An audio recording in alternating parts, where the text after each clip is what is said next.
After making my first video, I received many requests to make another one where I talk about how and why I left Islam. And this is what I will attempt to do in this video. Leaving Islam was a complex and gradual process. It did not happen overnight, it happened over years.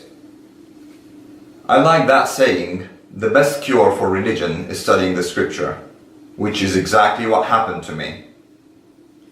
I was born into a conservative Sunni family in Egypt, brought up to be a devout Muslim, but ironically, I think it was my father who inadvertently made me an atheist.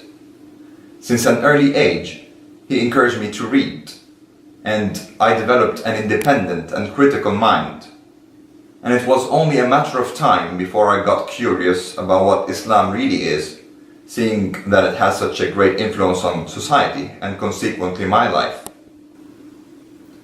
So I started studying the Quran and the Hadith, which is the supposed sayings of Muhammad. While studying the Hadith, there seemed to be many problems with it. First of all, it's more explicitly violent than the Quran. There seemed to me to be some contradictions between the Hadith and the Quran.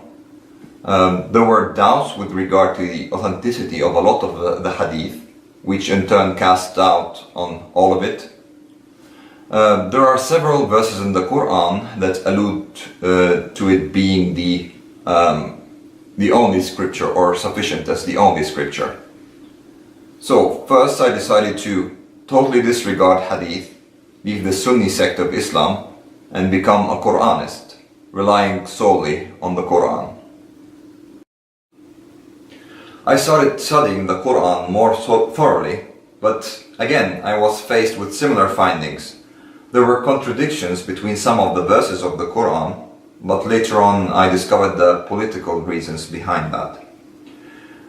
There is a lot of Orwellian doublethink, love and hate the same people, wage war and make peace simultaneously, and other things of the like.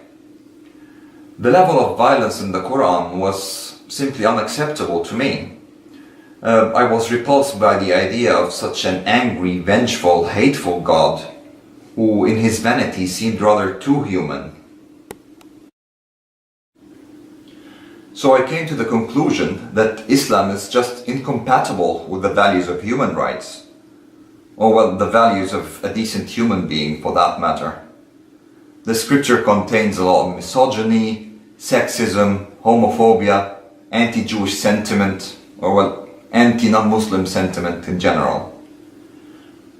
If you really believed literally in everything contained in the Islamic scripture, well, enter ISIS.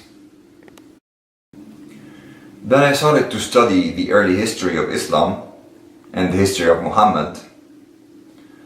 If you evaluate Muhammad objectively as a historical figure, not as a sacred religious figure, he was a fucking awful person.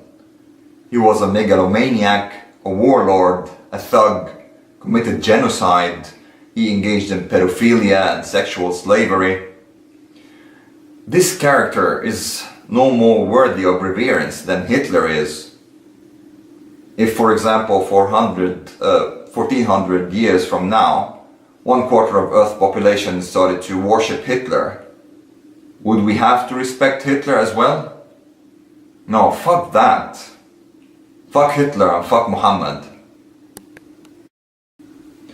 It's also not just Muhammad. Many of those so-called holy prophets of the Abrahamic religions were nut jobs and despicable people.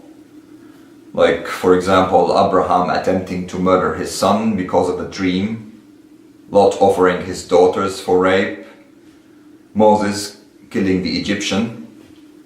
What sort of person would I be if I believed those were the messengers of God? Or if they were, what kind of monstrous God is that? And there are of course the absurdities of the so-called miracles, like Muhammad flying to the heavens on a winged donkey, Noah and his ark, Moses splitting the Red Sea. I mean, what kind of nonsense is that? I might as well start believing in werewolves and vampires or ancient Greek gods. And then there's the logical fallacy of God, although omnipotent and could have created human beings in any form, he creates them weak in order to sin. And then, although he's omniscient and he knew that this will happen, still gets angry because of those sins that happened because of the way he created them. And although omnibenevolent, he resurrects them to burn in hell for eternity. I mean, this only makes sense if God either is psychotic or just doesn't exist. And I choose to believe in the latter for both my own peace of mind and because there is absolutely no evidence for the existence of such deity, psychotic or otherwise. Although I come from the largest Muslim majority country in the Arab world, in my experience most Muslims have not really studied the Quran and the Hadith. Most have read most or all of the Quran, but have not really subjected it to any critical thinking. They more recite it just like a mantra, really. Some others are in denial. They refuse to see or admit that the God and the Prophet, which they have been brought up to revere and romanticize, are in fact horrible.